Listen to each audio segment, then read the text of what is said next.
कभी आपने किसी मूषक को देखा है? उसे सदैव कुछ न कुछ चाहिए होता है, कुतरता रहता है दिन भर रात भर। कभी आपके रसोई घर से कुछ उठा लेगा, कभी भंडार से कुछ उठा लेगा, कभी आपके वस्त्र फाड़ देगा, कुछ उठा के अपने बिल में ले जाएगा। किंतु आप देखिए, उसे कभी संतुष्टि नहीं मिलती, उसका पेट कभी नहीं भरता। इसी के विपरीत होती है नदी। किसी से कुछ नहीं चुराती, केवल बांटती है। अपने इस जल को इस प्रकृति में बांटती, इस धरा को सींचती जाती है, इस प्रकृति को एक नया जन्म देती जाती है। और यही नदी जो सदैव केवल बांटती है, आप देखेंगे कि ये कभी खाली नहीं होती। इससे आप क्या समझे? जो सदैव छीन कर खाता है वो सदैव भूखा रहता है। जो व्यक्ति सदैव सब में बांटता है उसे ये भूख कभी नहीं सताती। वही मूषक जो सबसे छीनता है अकेला पड़ जाता है, उसके शत्रु बन जाते हैं। वही नदी जो सब में केवल बांटती है, उसे लोग माता समझकर उसकी पूजा करते हैं। इसलिए छीनने में नहीं, बांटने में विश्वास रखें। भाग्य, कितना सुंदर शब्द है ये भाग्य। किंतु जितना सुंदर है उतना ही रहस्यमय भी है। कब क्या हो जाए कोई नहीं जानता। लोग कहते हैं कि भाग्य में जो लिखा है उससे अधिक कुछ नहीं मिलता, उससे कम भी कुछ नहीं मिलता। नियति की जो लिखी है वो कभी नहीं मिटती। किंतु कोई ये नहीं समझता कि नियति आपकी नीयत से बदलती है। यदि आप शुभ विचार रखेंगे, शुभ कर्म करेंगे, तो नियति आपके साथ अशुभ होने ही नहीं देगी। कभी आकाश में पंछी को देखिए, वो कभी भी भाग्य पर निर्भर नहीं रहता। चाहे कितना भी तूफान आए, कैसी भी हवा चले, घूमता है एक एक तिनका उठाकर अपना सौभाग्य, अपना घर स्वयं बनाता है, अपनी संतान को अस्तित्व में लाता है, उसका पालन पोषण करता है, उसे उड़ना सिखाता है। भाग्य पर निर्भर कभी नहीं रहता। और यही बात हमें भी तो सीखनी है। स्मरण रखिएगा, आपका भाग्य कोई लिखी हुई नियति नहीं है। आपका भाग्य वो सत्य है जो दिन प्रतिदिन आप स्वयं लिखते हैं। कुछ अपने परिश्रम से, कुछ आपकी नीयत से।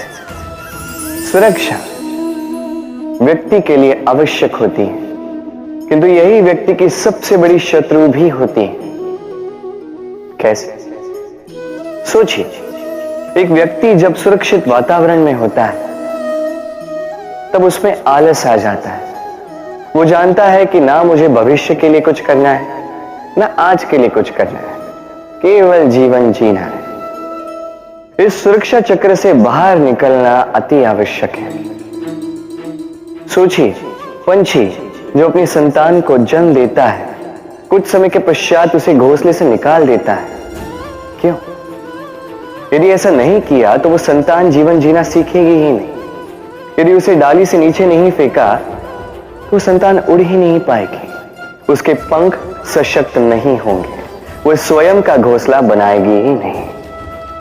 पंछी अपना घोंसला तब बनाते हैं जब उनके अभिभावक उन्हें छोड़ देते हैं। स्मरण रखिएगा, आप सुरक्षा चक्र से बाहर निकलेंगे, संकट आएंगे जिसके कारण आप सतर्क होंगे, उनका सामना करोगे तो आप बलशाली होंगे।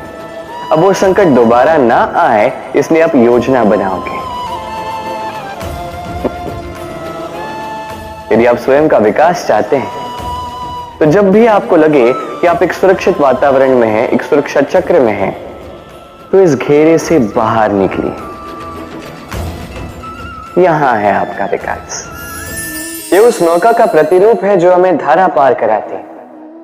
अब सोचिए कैसी बात है, वो विशाल नौका जो हमें धारा पार कराती है, उसका निर्माण धारा में नहीं, धरा पर होता है। और यदि हम इसे नदी तक पहुंचाना चाहें तो हमें आवश्यकता होती है किसी बैलगाड़ी की अथवा अश्वगाड़ी की। उसमें रख के इसे ले जाते हैं।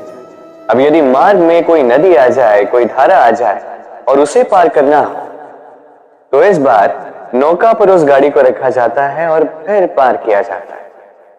अर्थात ये यात्रा संपूर्ण हो ही नहीं सकती यदि दोनों का सहयोग ना होता। इसीलिए ये कहावत है, कभी नौका तो कभी गाड़ी। ये हमारे जीवन में अत्यंत महत्वपूर्ण है। हमारे संबंधों में अत्यंत महत्वपूर्ण है सहयोग। सदैव साथ मिलकर चलें, सदैव संयोग, सदैव सुखी रहेंगे। व्यक्ति का व्यक्तित्व कैसे बनता है, आपको क्या लगता है?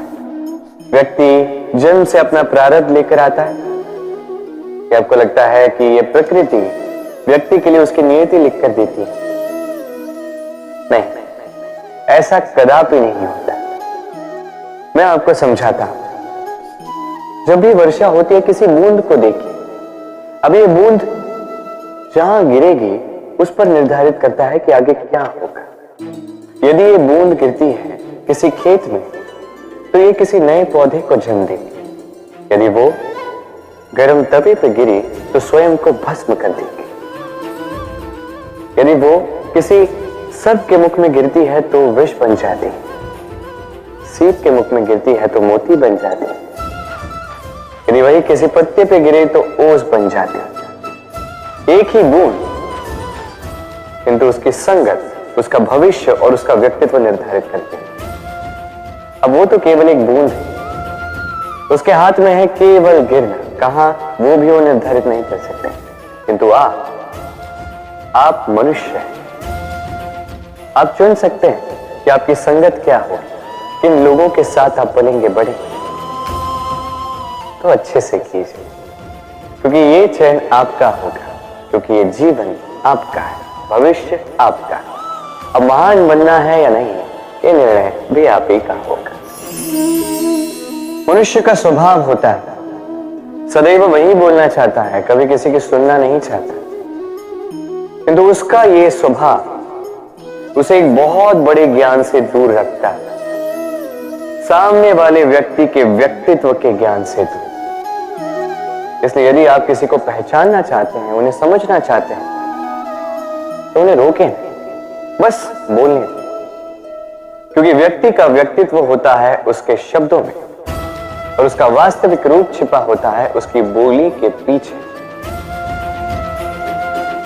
बोलने दें, धीरे धीरे करके आप सब समझ जाएंगे। यही अंतर होता है एक साधारण पुरुष में और एक महापुरुष में। एक किसी को बोलने नहीं देता और एक सबकी सुनता। तो चयन आपका होगा, आप साधारण बनना चाहते हैं या असाधारण, क्योंकि ये भविष्य आप ही का है। भाग्य और कर्म, दो ऐसे शब्द जिनसे संसार घिरा है। कोई कहता है मेरे भाग्य में ये नहीं था जो मेरा जीवन ऐसे हो जाता, जो मुझे ये मिल जाता। कोई कहता है कि मेरे पिछले जन्म के कर्म कुछ ऐसे रहे होंगे जिसके कारण इस जन्म में ऐसा भाग्य मिला। सब छोड़ दीजिए और एक बार शांत मन से सोचिए। आप जानेंगे कि भाग्य और कर्म दोनों इसी जन्म के हैं। अंतर बस इतना है। बात की जाए भाग्य की, तो इस भाग्य से आप जितनी आशा करोगे उतनी ही निराशा पाओगे, क्योंकि ये आशा आपको कर्म करने से रोकती है। यदि बात की जाए कर्मों की, तो अपने कर्मों पर जितना विश्वास रखोगे उतना ही सफलता को अपने पास पाओगे। एक बात स्मरण रखिए, भाग्य आपके कर्म निश्चित नहीं करता, किंतु आपके कर्म ये आपका भाग्य अवश्य निश्चित करते हैं। वर्षा ऋतु आरंभ होते ही पक्षियों के खेने में संताप मच जाता है, और ऐसा हो भी क्यों ना। घोंसले टूटने लगते हैं, वृक्ष गिरने लगते हैं। हर एक पक्षी अपने बचाव के लिए एक नए स्थान की, एक छाप की, एक छत की खोज में रहता है। बस एक पक्षी है जो ये सब नहीं करता। उसे ना इन सारी समस्याओं की चिंता होती है, ना ही आवश्यकता होती, और वो पक्षी है वाह, वो इन सारी छोटी समस्याओं से बहुत ऊपर उड़ता है, मेघों से भी ऊंचा। इसलिए ये सारी छोटी समस्याएं जो आपके जीवन में आती हैं, इससे स्वयं को घिरने ना दें, अपनी सोच को ऊंची बना के रखें, आपकी ये समस्या अपने आप नीचे आ जाएगी।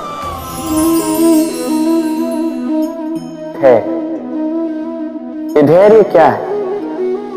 कोई गुण, कोई भाव, कोई सोच? मेरे लिए ये धैर्य एक सवारी। आप सोच रहे होंगे कि ये कैसी सवारी? सवारी तो अश्व की हो सकती है, हाथी की हो सकती है, ऊंट की हो सकती है, धैर्य की सवारी क्या होती है? चलो आपको एक बात बता देता, इस संसार में ऐसी कोई सवारी नहीं है जिसने कभी अपने सवार को गिराया ना, चाहे वो ऊंट हो, चाहे हाथी, चाहे अश्व। कभी चलते चलते डगमगा ही जाते हैं, फिर वो सवार पहले गिरता है किसी के घुटनों में, फिर गिरता है स्वयं की दृष्टि। किंतु धैर्य की सवारी ये कभी किसी को नहीं गिराती, कभी नहीं।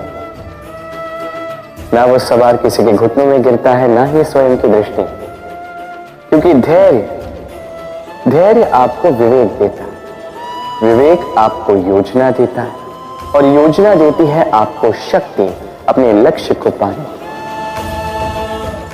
समझे? धैर्य साथ अपने आप को और धैर्यशील बनाइए, इस धैर्य की सवारी कीजिए, और फिर बस देखिए कैसे ये सवारी आपको आपके गंतव्य तक ले जाएगी। पुस्तिका से हम क्या कुछ नहीं सीखते, ज्ञान हो, विज्ञान हो, इतिहास हो, सब सीखते हैं। कहते हैं एक अच्छी पुस्तिका, एक अच्छा ग्रंथ प्राप्त हो जाए तो वो सहस्त्र मित्रों के समान है, किंतु यदि एक अच्छा मित्र मिल जाए तो वो समस्त ग्रंथालय के समान होता है। वो आपको कर्म का ज्ञान देता है, सफलता का विज्ञान समझाता है, वो आपको इतिहास में अमर कर देता है।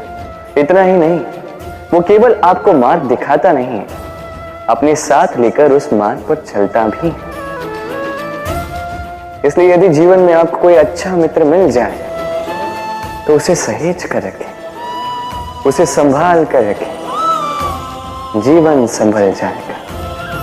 प्रतीक्षा, प्रयास, दोनों जीवन के अभिन्न अंग। देखा जाए तो हम सदैव किसी न किसी की प्रतीक्षा कर रहे होते हैं, चाहे व्यक्ति हो, चाहे कोई क्षण हो, चाहे कोई भावना, कुछ भी हो सकता है।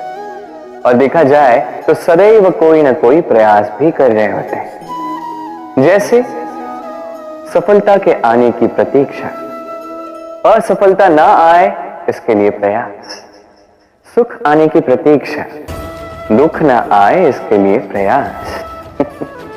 अब प्रतीक्षा और प्रयास का एक अत्यंत घनिष्ठ संबंध है, और वो ये कि प्रतीक्षा करने वालों को उतना ही मिलता है जो प्रयास करने वाले पीछे छोड़ जाते हैं। तो प्रतीक्षा नहीं, प्रयास कीजिए, क्योंकि प्रयास में ही सुख की आस है। सूर्य का ताप कितना प्रखर होता है, सारी वनस्पतियों को सुखा देता है। तालाब हो, सरोवर हो, नदियां हो, सभी सूख जाते हैं। किंतु कभी आपने सुना है सूर्य के ताप से समुद्र सूख गया? ऐसा कभी नहीं होता। और यही छिपी है एक अमूल्य जीवन की सीख। समुद्र की भांति स्वयं को धैर्यशील बना दोगे, स्वयं में वो संयम लाओगे, तो कठिनाइयों की धूप आपको कुछ नहीं कर सकती। आपसे वो भाप निकलकर एक मेघ बन जाएगा जो जाके सूरज को ढक देगा, और फिर होगी केवल सफलता की वर्षा। तो आइए और मेरे साथ धैर्य से कहिए, राधे राधे।